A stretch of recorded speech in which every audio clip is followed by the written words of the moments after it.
Hi, welcome back to Make It with Tim. If this is your first time on the channel, welcome, and if you enjoy watching DIY projects and working out how to do things around your own house, hit that subscribe button below, follow along and see how I do the jobs around our house. Now today I'm going to be painting a newly plastered wall for the first time, start to finish, and I'm going to show you how I go about doing this.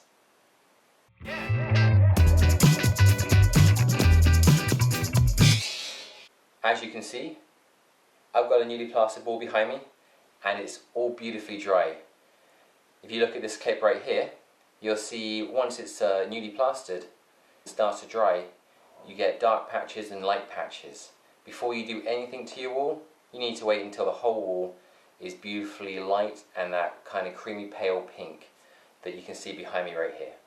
Now, once it gets to this point, we can start to prepare it for painting and then paint it. First thing I do is I go around with a bit of sandpaper, 120, 180 grit, and I sand down any trowel marks, any ridges, and I also sand down around the edges where the plaster has got onto the ceiling or onto a bit of trim anywhere around the edge of the plasterwork. And that way when I go and paint I don't end up with bubbles all around the side. Once I've done that, of course, the next thing for me to do is hoover up, because dust and paint doesn't really mix very well. Before I start painting, I also need to move the sockets off the wall so that when I paint I don't get paint covering the beautiful white sockets and making a mess of them. Now this is just an aerial TV socket, but if you are taking sockets off the wall like power plugs or light switches, then make sure that the power is switched off completely before you even start moving that screw. You don't want to get electrocuted, it's just simple health and safety.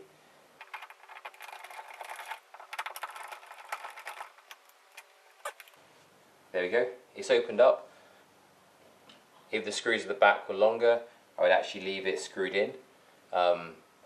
It just helps hold everything in position and stops the bottom touching the paint when it's on the plaster, but as is, I'm just going to have to leave it dangling out and paint around it anyway. I've done all the prep work and now it's time to start painting, which leads us on to the first question: what paint to use? With brand new plaster you can't just slap on normal thick emulsion, vinyl, anything like that. You have to put down on a watered version of matte paint. Now at this point it's worth saying double check with whatever brand you choose that it can actually be watered down. It should say on the back of the tin. Not every matte paint can be watered down, but the majority of them can. And then that leads us on to the second question: how much do I water down my paint? The manufacturer seems to say anything between about 10 and 20, 30%. Other people you ask might say anything up to about 80% water. Try and find a definitive answer. If you definitely find a definitive answer, leave a comment below, let me know, because I have struggled to find a definitive answer for this. I personally use somewhere between 30 and 50% water. The important thing is that you use a watered down solution of the matte paint to go onto the brand new plaster, and this essentially stops the plaster. This essentially stops the paint drying out too fast and flaking. It also allows the paint and the plaster to bond and stops the paint flaking off as well. I'm going to do 2 layers of watered down paint. Some people only do 1, but again, this is what I have found works best for me. So that leads us on to what do we use equipment wise. Now various people will tell you various things. I have always just used a bog standard roller. This is a medium pile sleeve, and then I've got a couple of small paint brushes that just allow me to cut in around the edges and around the plug sockets. And then of course I have the paint, and I've got a paint tray. Now this paint tray has definitely been used and not cleaned the best it could have been, but I've made sure that there are no bits of paint in there that are about to flake off and end up with lumps on my wall.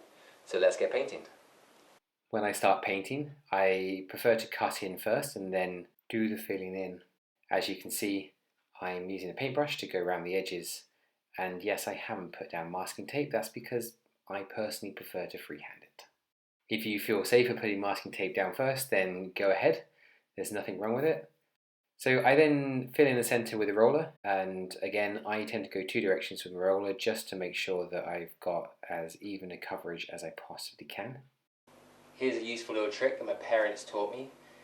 Instead of washing out my paint roller, paintbrush and paint tray between coats, as there's only normally several hours between them, if you wrap them in cling film, it keeps them moist, stops them from drying out, and you can just get on with the second coat before washing them out at the end. Once the first coat of paint is dry, I then put on the second coat. So remember, this is still the watered down version.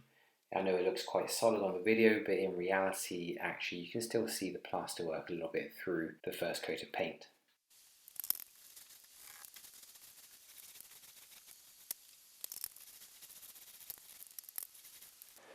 Right, I've put on 2 coats of watered down matte emulsion, and I've let it dry in between and afterwards.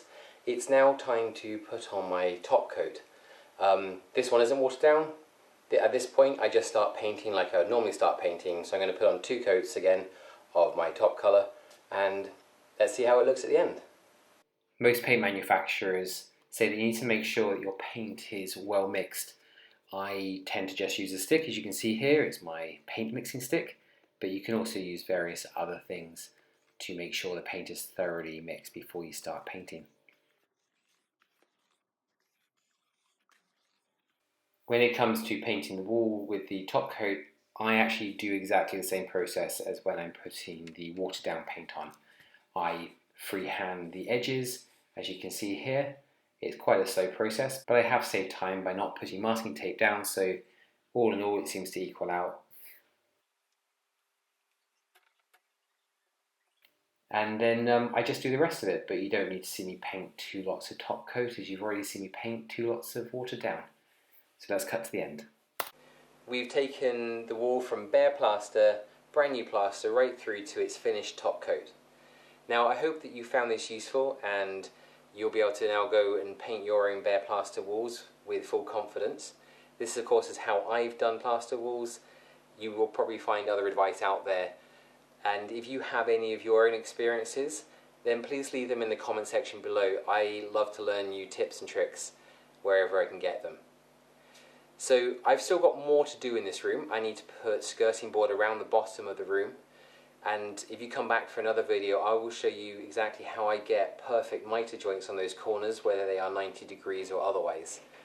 So until then, hit the subscribe button, hit the like, leave me a comment, take care, and God bless.